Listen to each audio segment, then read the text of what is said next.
If it be a son, then you shall kill him. And that's that instrumental usage that you were talking about before.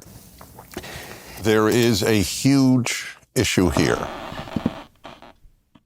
One of the most controversial things I have said in my career is that I don't believe in unconditional love. Right, because if the love is unconditional, it doesn't have an element of encouragement towards an ideal. There's nothing that's discriminating and judgmental in the way that's elevating. It seems to me that there's a tension there between what you might describe as the archetype of feminine love and the archetype of masculine love. And feminine love is love for an infant. It's all-encompassing. And masculine love, you could say, is, well, it's got that conditional element whose design is to further growth in some sense. So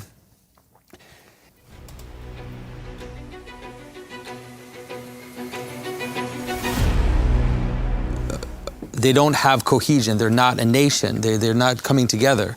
And so now we come to the mountain, and you have a dramatic representation of that. God is up above, up in the mountain, the trumpet, the music of the spheres. You hear, he's the pattern of everything. He's the source of all things.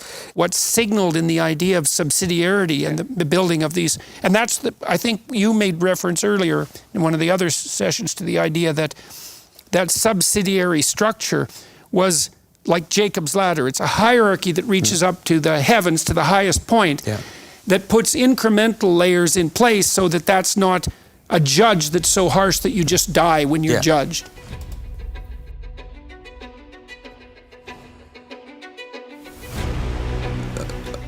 The postmodern attack on traditional Western culture is so dangerous. I mean, of course, it goes back to the very origins of Western culture with the sophists, but the idea that there is no such thing as an objective moral order, and there certainly is no transcendent basis for that, that would make this whole narrative unintelligible.